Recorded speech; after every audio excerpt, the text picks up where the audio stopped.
Jesus calls us friend. Like a good friend, he listens and loves. We can be close to our Creator. God wants us to be near him. We can know what's on his heart and share our hearts with him. Friendship is a precious gift to receive. Someone who knows everything about us and loves us just the same.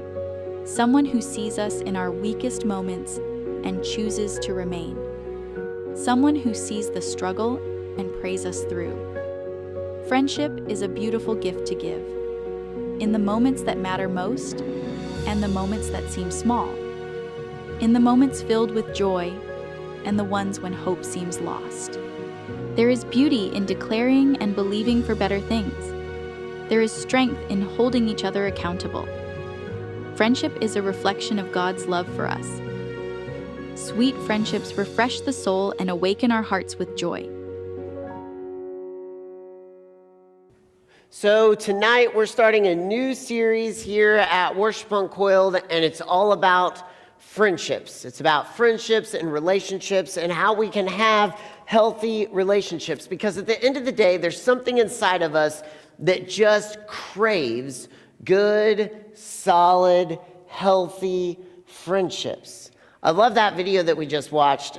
It says a whole lot of things. There's a lot to digest as you watch that video, but I love it because it makes this statement very clearly that solid friendships are important because they connect us to the love that God has for us.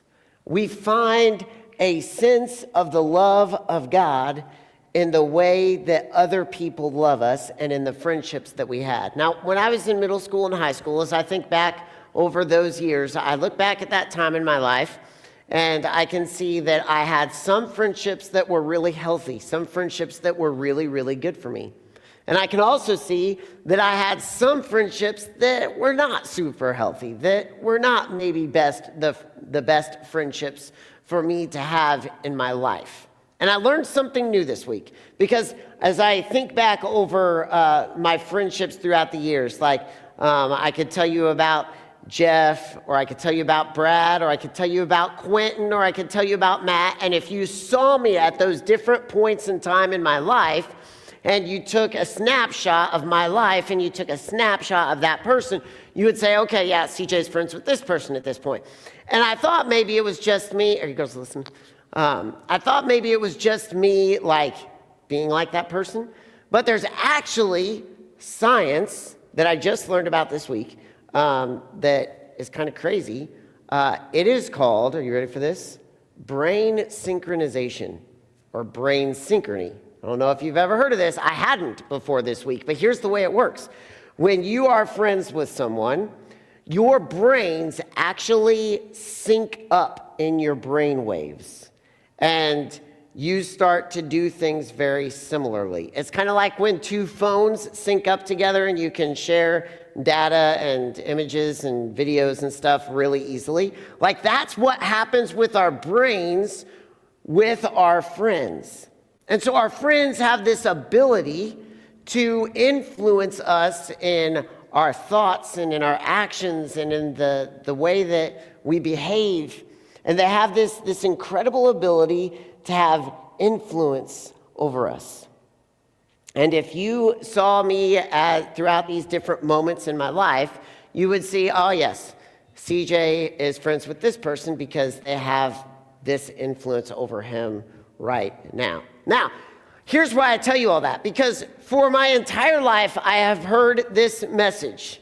Maybe you've heard it too. It's a statement that adults make to students often. Make good friends.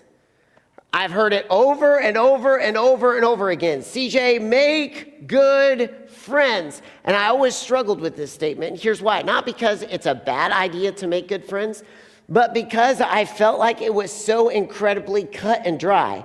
Like either they were friends or they weren't friends. But I realized that when I looked at my own life, my friendships and my relationships were so much more nuanced than just you're in or you're out. Like I had some friends that were friends that I saw in the hallways at school. We were cool together, but we didn't hang out much outside of school. I had some friends that were friends on the soccer team. I had some friends that were friends at church. I had some friends that I hung out with constantly, a small group, a number of friends that I hung out with all the time. I had some friends that I would hang out with in big groups, but I probably wouldn't hang out with them individually. And so I had all these different circles of friends, and I thought, okay, so when you say make good friends, if I only limit myself to making good friends, but Jesus says go out and make disciples, but I'm not making friends with people that aren't, how does this work? And so I would like to take a different angle at this approach of making good friends, because I realize there are different layers of friendship in our lives. And so here's what I would like to suggest. Not necessarily that we make good friends, not necessarily that you're like, dude, you are not the best friend. Now, there are friends that we should be like, okay, like you need to go. But maybe you're like, you're not the best friend and you don't need to cut them out completely. So what if we changed how we looked at this, and instead of saying make good friends, we said manage our friendships wisely. Manage our friendships wisely. And the best example we have of this is from Jesus himself. If you go back and you look at the Gospels of Jesus, you see that he had people, tons of people around him constantly, people he loved, people he cared about, people that he would consider, I believe, friends. But are you listening, girls? Listen, pay attention for me. You also see that he had different layers of friends. And with each layer of friendship that Jesus had, the group of people that were allowed into that closer inner circle of Jesus, that allowed to influence Jesus and for Jesus to influence them more fully, got smaller and smaller and smaller. You'll see like at first, Jesus had the crowds, right? He had tons of people around him. He loved these people. He had compassion on these people. He would consider these people friends. But some of these people in the crowds became his followers. Not all the people in the crowds, but some of the people in the crowds got a little bit closer to Jesus.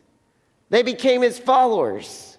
Jesus had a little bit more influence over them, and they had a little bit more influence over Jesus. And so his followers would follow him around and he would spend more time with them. I think of people like Mary and Martha and Lazarus, who would take Jesus into his home. Like he would spend time with these people in their houses, and he would go and he would have meals. I think of Zacchaeus and on all these people that Jesus would gather around him as followers. They weren't just people coming to see a miracle. They weren't just people coming to get some free food. They were people that were following Jesus. Now, some of these followers became disciples. These are the guys you hear a lot about, the 12 guys that followed Jesus. These are the guys that Jesus spent day in and day out with. They were the people that he taught. They were the people that knew the inside stories behind the parables that he would teach on a regular basis. But even amongst these 12 guys, Jesus had only 3 that were in his inner circle: Peter, James, and John. We would call these best friends. Peter, James, and John. They were the closest to Jesus. They knew the most about Jesus. They saw Jesus at his lowest and his highest. If you look in the Gospels, we'll just go over this quickly. In Luke chapter 8, they were the only ones with the father and the mother of a child that Jesus healed. They were the only ones that Jesus invited into the room to watch this miracle happen. Like, can you imagine that? Like, you're hanging out there with Jesus, you and the other disciples and whoever else was around, the family, and Jesus is like, all right, we're going to go heal her. Peter, James, and John, let's go. And you're like, oh, this is incredible. Peter, James, and John in Mark chapter 9 were the only ones that went up on a mountain with Jesus and saw him like transform and like saw his glory, the glory of God. They saw Jesus as he was, and they were completely blown away. Peter, James, and John were the only ones that in the Garden of Gethsemane, as Jesus was going to the cross in Mark chapter 14, they were the only ones that Jesus said, guys, man, girls, I need you to pay attention. Stop talking, please. Okay. They were the only ones that Jesus said, guys, man, I'm hurting. I need you to come a little bit further away from everybody else and pray with me. The inner circle. Now, I would say that all of these people, Jesus would consider friends. But with each circle that got closer, Jesus set up some boundaries. There were moments when the crowds were told to go home, and Jesus went off alone into the house of his followers. There were moments where Jesus took the 12 disciples away by themselves to go pray and to teach and to learn and to be present with Jesus. There were moments where Jesus even took the 3 disciples, Peter, James, and John, alone. And they were able to see him at his highest and his lowest. And with each of these circles, as they got closer to Jesus, there were more boundaries set in place. And they had less influence in Jesus' life. Now, next week, we are going to talk about boundaries and how to manage conflict. And this will start to make more sense as to how we place our friends in these different circles. But here's my practical challenge for you this week. I want you to simply sit down with a piece of paper and draw some circles. Who has influence in your life? And I want you to just write down some names. You know, like this person would be considered an acquaintance. This person would be considered a friend I hang out with, and there's a different circle of boundary there. This person would be considered my best friend, my inner circle. They're my tight-knit group of friends. And start to plot the people on that list. Kind of get a visualization of where you land on that list with your friendships. Because when we come back next week, we're going to talk more about managing friendships in the sense of boundaries and conflict and how we allow our friends to influence us. And this is when we start to get serious about when we know where our friends are on these circles, we can take them closer in, or we can set up some distance and push them a little further out with influence. And that becomes really, really important for being able to manage our friendships and have healthy friendships. So let me pray for us, and then the band can come on back up. God, thank you so much for tonight and the chance to be here. God, I thank you for